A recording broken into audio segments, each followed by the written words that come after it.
বিদায় বেলায় লাগেজ ধরার লোক না পেয়ে সাংবাদিকদের কাছে কেঁদে কেঁদে যা বলে গেলেন ডক্টর ইউনূস।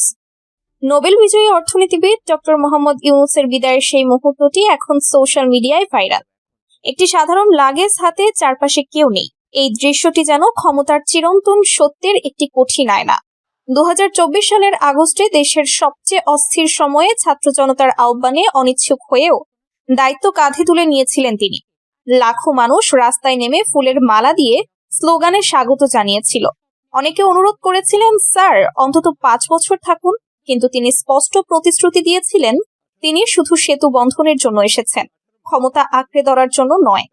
আজ 18 মাস পর 2026 সালের ফেব্রুয়ারিতে সফল নির্বাচন সম্পন্ন হয়েছে। ক্ষমতা সুশৃঙ্খলভাবে হস্তান্তরিত হয়েছে, দেশে শান্তি ফিরেছে, অর্থনীতির চাকা আবারও ঘুরতে শুরু করেছে। কিন্তু বিদায়ের সেই চূড়ান্ত মুহূর্তে যখন তিনি বিমানবন্দরের দিকে এগোচ্ছিলেন, তখন সেই একাকী দৃশ্যটি সবাইকে হতবাক করে দিয়েছে। নিজের লাগেজ নিজেই টেনে নিয়ে যাচ্ছেন, কোনো নিরাপত্তা বলয় নেই, কোনো ভিড় নেই, কোনো সহযোগী বা অনুগামী নেই যে হাত বাড়িয়ে বলবে, স্যার আমি ধরছি তো, সেই হাতটিও মেলেনি। সোশ্যাল মিডিয়ায় এই ছবি ছড়িয়ে পড়তেই মানুষের মন্তব্যের ঝড় উঠেছে। একজন লিখেছেন, ক্ষমতা থাকলে চারপাশে মানুষের অভাব হয় না, কিন্তু ক্ষমতা চলে গেলে একটা লাগেজ তোলার লোকও মেলে না। আরেকজন বলেছেন, এটা শুধু ডক্টর ইউনূসের গল্প নয়, এটা ক্ষমতার অস্থায়ী আলোকসজ্জার সত্য। আলো জ্বললে ভিড়, নিভলে নিঃসঙ্গতা।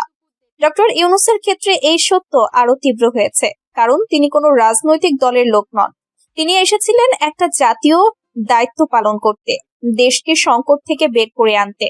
কোনো দল গড়েননি, কোনো উত্তরসূরি তৈরি করেননি, কোনো লয়ালিস্ট বাহিনী গড়ে তোলেননি।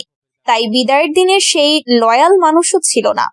বিমানবন্দরের কাছে সাংবাদিকদের সামনে দাঁড়িয়ে ডক্টর ইউনূস চোখ মুছে বলেছিলেন, আমি এসেছিলাম দেশের জন্য, কোনো দলের জন্য নয়। আমি কাঁদছি না নিজের জন্য, কাঁদছি এই সত্য দেখে যে যারা সত্যিকারের সেবা করে তাদের পাশে শেষ পর্যন্ত কম মানুষই থাকে। কিন্তু আমি সন্তুষ্ট, দেশ এখন নির্বাচিত সরকারের হাতে। আমার কাজ শেষ। তার কণ্ঠে কান্না মিশে গিয়েছিল, চোখে জল চিকচিক করছিল।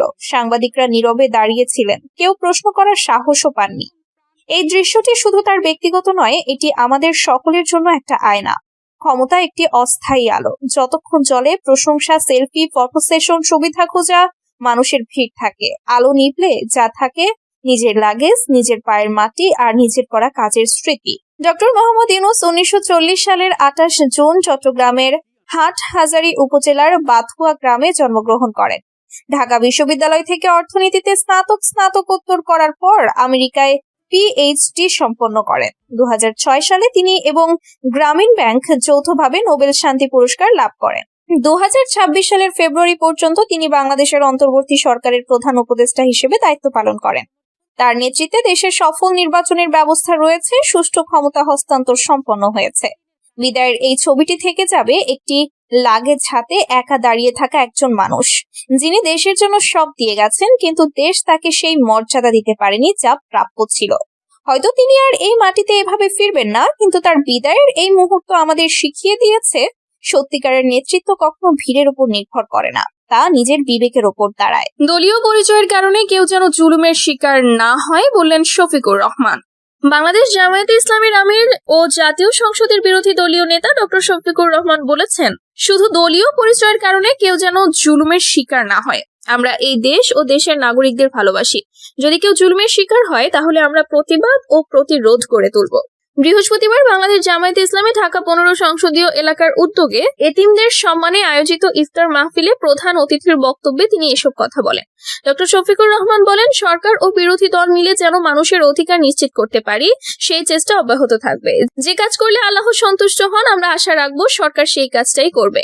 তিনি বলেন, এতিমদের আমরা এমন ভাবে গড়ে তুলতে চাই যেন তারা দেশ ও জাতি গঠনে অগ্রণী ভূমিকা রাখতে পারে। সম্প্রতি এখন টিভির 4 সাংবাদিকদের চাকরি হারানোর বিষয়ে সাংবাদিকদের এক প্রশ্নের জবাবে ডক্টর শফিকুর রহমান বলেন, এটা সাংবাদিকদের স্বাধীনতার উপর নির্লজ্জ আঘাত। আমরা আশা রাখবো এসব সাংবাদিকদের যেন চাকরিতে পুনর্বহাল করা হয়। কেন্দ্রীয় নির্বাহী পরিষদ সদস্য ও ঢাকা মহানগরী উত্তর জামায়াতের আমির মোহাম্মদ সেলিম উদ্দিনের সভাপতিত্বে এবং মহানগরী সহকারী সেক্রেটারি ডক্টর ফখরুদ্দিন মানিকের পরিচালনায় অনুষ্ঠানে আরো বক্তব্য রাখেন কেন্দ্রীয় নির্বাহী পরিষদ সদস্য মোবারক হোসাইন। মহানগরী নায়েবে আমির আহমেদ রহমান মুসা ইফতার মাহফিলে প্রায় 1000 এতিম শিক্ষার্থী অংশগ্রহণ করে। 3 সিটি দিয়ে শুরু হবে স্থানীয় সরকার নির্বাচন। মেয়াদোত্তীর্ণ ঢাকা উত্তর ও ঢাকা দক্ষিণ এবং চট্টগ্রাম সিটি কর্পোরেশন নির্বাচন আয়োজনের মধ্য দিয়ে স্থানীয় সরকারের নির্বাচন কার্যক্রম শুরু করতে চাইছে ইসি। এই বিষয়ে স্থানীয় সরকার বিভাগ ইতোমধ্যে নির্বাচন কমিশনের কাছে চিঠি পাঠিয়েছে। নির্বাচন কমিশন সূত্রে জানা গেছে, এই 3 সিটি নির্বাচন শেষে পর্যায়ক্রমে বাকি 9 সিটি কর্পোরেশন এবং পাশাপাশি জেলা পরিষদ, পৌরসভা ও উপজেলা পরিষদ নির্বাচন আয়োজন করা হবে। 2024 সালের 5 আগস্ট সরকার পতনের পর মেয়র, চেয়ারম্যান ও কাউন্সিলরদের পদত্যাগের প্রেক্ষাপটে অন্তর্বর্তী সরকার 12টি সিটি কর্পোরেশন, 330 পৌরসভা, 497 উপজেলা পরিষদ এবং 64টি জেলা পরিষদের জনপ্রতিনিধিদের অপসারণ করে। বর্তমানে ইউনিয়ন পরিষদ ছাড়া এসব স্থানীয় সরকার প্রতিষ্ঠান প্রশাসকের মাধ্যমে পরিচালিত হচ্ছে। তবে আদালতের আদেশে চট্টগ্রাম সিটি কর্পোরেশনের মেয়র হিসেবে দায়িত্ব পালন করছেন শাহাদাত হোসেন। ইসি সূত্র জানায়, অন্তর্বর্তী সরকার দায়িত্ব নেওয়ার পরপরই স্থানীয় সরকার নির্বাচন আয়োজন নিয়ে আলোচনা উঠেছিল। সে সময় 3 বড় সিটি কর্পোরেশন ঢাকা উত্তর, ঢাকা দক্ষিণ ও চট্টগ্রাম সিটি কর্পোরেশন নির্বাচন আয়োজনের প্রস্তুতি নিতে চিঠি দেওয়া হয় ইসিকে। পরে অবশ্য বিএনপি সহ অধিকাংশ রাজনৈতিক দলের আপত্তির কারণে সংসদের আগে স্থানীয় সরকার নির্বাচন আয়োজনে সম্মতি দেয়নি সরকার। আইন অনুযায়ী মেয়াদ শেষ হওয়ার পূর্ববর্তী 180 দিনের মধ্যে সিটি কর্পোরেশনের নির্বাচন আয়োজনের বাধ্যবাধকতা রয়েছে। ঢাকা দক্ষিণ সিটি কর্পোরেশনের প্রথম সভা অনুষ্ঠিত হয়েছিল 2020 সালের 2 জুন। সেই হিসেবে গত বছরের 1 জুন এই সিটির 5 বছরের মেয়াদ পূর্ণ হয়েছে। ঢাকা উত্তর সিটি কর্পোরেশনের প্রথম সভা হয়েছিল 2020 সালের 3 জুন। এই সিটির 5 বছরের মেয়াদ শেষ হয়েছে 2025 সালের 2 জুন। ফরিদপুরে আওয়ামী লীগ কার্যালয়ে জাতীয় ও দলীয় পতাকা উত্তোলন। ফরিদপুরে কার্যক্রম নিষিদ্ধ আওয়ামী লীগের একটি কার্যালয়ে জাতীয় ও দলীয় পতাকা উত্তোলন করছেন যুবলীগ ও বর্তমানে নিষিদ্ধ ঘোষিত ছাত্রলীগের নেতাকর্মীরা। আজ শুক্রবার সকাল 7টার দিকে শহরের চকবাজার মোড় সংলগ্ন থানা রোডে পৌর মার্কেট ভবনের 2য় তলায় অবস্থিত কার্যালয়ে এই কর্মসূচি পালন করা হয়।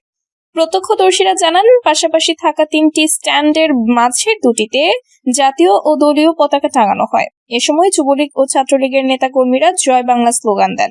অনুষ্ঠানে উপস্থিত ছিলেন ফরিদপুর শহর যুবলীগের সাবেক সাধারণ সম্পাদক আসিবুর রহমান, ফরিদপুর সরকারি রাজেন্দ্র কলেজের সাবেক ভিপি কাউসার আকন্দ, জেলা ছাত্রলীগের সাধারণ সম্পাদক ফাহিম আহমদ, জেলা ছাত্রলীগের সাবেক সহ সভাপতি দেবাশিস নয়ন সহ অন্যান্যরা। দেবাশিস নয়ন বলেন, যুবলীগের সভাপতি মণ্ডলীর সদস্য মুজিবুর রহমান নির্দেশ ও আসিফুর রহমান ও কাউসারের নেতৃত্বে দলীয় কার্যালয়ে জাতীয়